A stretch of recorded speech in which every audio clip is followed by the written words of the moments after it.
Hi, I'm Todd Henderson. Today I want to show you how to install the Gator FX3 on this 2014 and up body style Silverado and Sierra. Now this is the 5.8 bed, but it's the exact same install as the 6.5 and the 8-foot bed. Let's go ahead and get started. Now I've already gone ahead and installed the bulkhead seal. It's very important before you install this seal to wipe down the bulkhead with some rubbing alcohol, get it completely free of any kind of dirt and grime.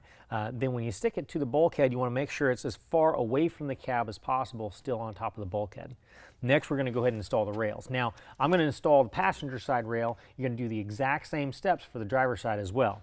Now, before I get started, I want to make sure that I have the drain tube connected and then it's ready to go out the side of the truck. Now, this is a Silverado. Sierra is the exact same way. This has got a bed rug installed. So if it did not have a bed rug installed, back here I've got a little access point where I could pop that out and run the drain tube through there. I could also, if this was a drop-in bed liner, usually there's a big hole right here. I could drop the drain tube and run out the hole. What I like to do with the drain tubes on the Silverado with the bed rug is I'll take the tube and I'll actually shorten that tube a little bit, stuff it down into the bed rug, and then just attach the rail to the bed cap. What that does is that just kind of puts any kind of water in between the bed rug and the bed. Now I go ahead and hang the rail on top of the bed cap. When I do that, I'm going to push the drain spout into the drain tube and place it on top of the bed cap. Now, this is the passenger side rail. We've got an aluminum tab that's sticking out towards the front, and it actually hangs on top of the bed cap. So what I want to do is I want to make sure that it's pulled all the way towards the bulkhead to where the seal on the front of it is actually pushing up against the sheet metal. If this was a drop-in bed liner, I may have to trim around that bed liner or at least close the tailgate, make sure that it's pushed all the way up to where the tailgate can close against the back of the rail without contacting that. Next, we're going to go ahead and install a clamp. Now what we're going to do is we're going to loosen that clamp up to where it can open and close. We're going to install it as far forward towards the cab on the rail as possible. Now, one thing is very important, the grooves in the clamp need to marry up properly with the grooves in the rail. I'm going to slide this up in here, and I'm going to make sure that it's seated, slide as forward as possible, then I'm going to tighten it by hand, holding it in place. Once I've got it tightened by hand, I'm going to take a 9/16 wrench or ratchet, tighten it until it just starts to barely grab, then I'm going to pull it, make sure it's all the way forward, and then pop down on it to seat the seal against the bed cap. Once that's seated, I'm going to go ahead and finish tightening the clamp. Don't over tighten it, then I can move to the next clamp. Now my second clamp I'm going to put towards the center of the rail. Now this is the 5.8 bed, so I'm going to go on a little bit further away from this hump in the center. If this was a 6.5 foot bed, I'd probably be on the other side because it's a little bit longer, and that'd be more centered over there. But here we go. I'm going to go ahead and slide it up in place. Again, very important, make sure the grooves in the clamp are married into the grooves in the rail. Put that in finger tight, slide it up, tighten it down just a little bit. We're not getting it super snug at this point. And remember, very important, you want to set that rail, and then you can finish tightening it down. Now, the last clamp, we want to install that as close to the tailgate as possible. What we're going to do, there again, slide that in there, make sure that it's married into the grooves, and then slide it back as far as it'll go. You're going to have something obstruct and not let you go any further. That's where you want to stop. There again, you get it just to where it's snug. Now what we're going to do, we're going to come back about here and seat that rail back here. This is where we want it to seat. If it seats here, it seats the entire way along the rail. And then we can go ahead and finish tightening it down. All right, so now your prop rod is just going to snap onto this ball stud and then hang into the bracket. So snap it in place, and it's all done. Now before we install the cover, we need to install the clip receivers on top of the cover.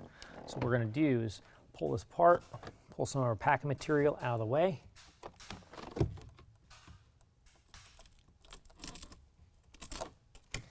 On the top of the cover, we're going to see these two holes that are beveled on the top. That's where the clip receiver is going to install. So I've already got two of the bolts that hold that clip receiver in place going through the receiver. Those just drop down into those holes. Make sure that clip receiver faces the open end towards the rest of the cover. We're going to rock that forward. We've got a couple of holes in the back side of the cover. We've got the back ends of the clip receiver where it screws into. Let's thread into place. Then we're going to use a Phillips head screwdriver to tighten those down. All right, now we're going to go ahead and set the cover onto the rails of the pickup truck. Now, this short rail is going to be the cab rail. That's going to be closest to the cab. We're going to set that in place and slide it forward.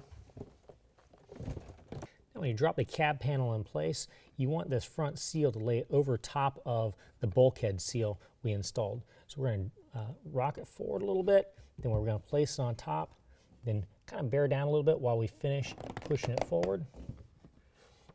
And that keeps it all the way up against the bulkhead, but still over top of our bulkhead seal.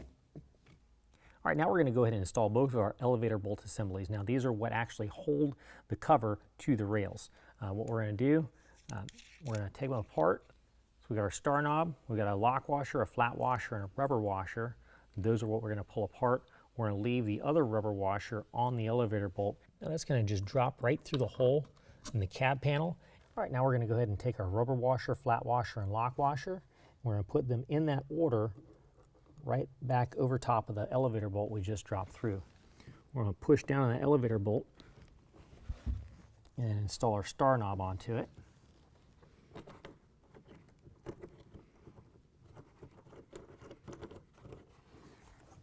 Now we're just going to get it started. We're not going to tighten it down at this time.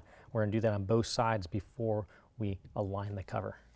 Now, to align the panel to the rails, each panel you're going to drop down, let them lock into place, make sure it's centered in between the rails, shift if necessary, go to the next panel, drop that down into place.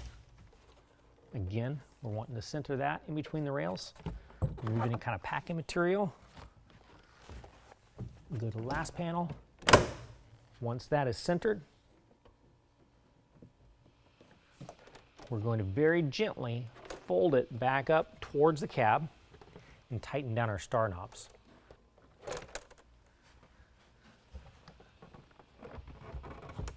And we just want to make sure we do not shift this as we're folding it up.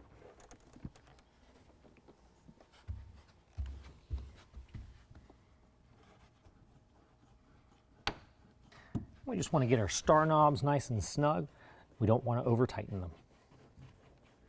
Next in the kit is going to be 3 rubber bumpers. What those are for is to install on the top side of this cover where it goes up against the cab to buffer the cab from the cover itself. So what we're going to do is we're going to rock the cover up against the cab to see where it would strike. We would see where it would hit the cab. So my first rubber stopper I'm going to put right across here. This is the very top side of this top of the panel. Now what I'm going to do is, the best way to get the adhesive protectant off of there is with just a sharp edge. Get that peeled back and started. You can peel it away. Make sure you don't touch that adhesive, and also before you stick the adhesive in place you want to wipe down this surface with alcohol so you get really great adhesion.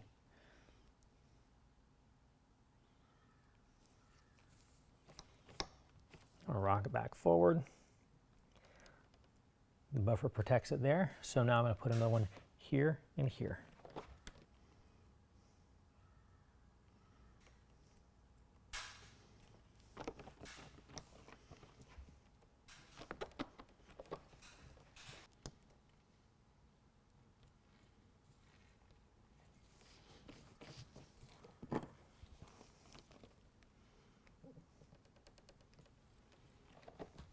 All right, now we're just going to go ahead and test the operation of the cover. Just going to fold it back. Now before you close the last panel, you want to first close the tailgate. Always close the tailgate before you close these panels. All right, now along the edges, that's not exactly flat, that's normal. What we're just going to do is we're just going to straighten it out. After this has been in the sun for a little bit of time, these edges will flatten right out and it'll look perfect. Well, that concludes the installation. If you have any questions, call the experts. We're here to help you out.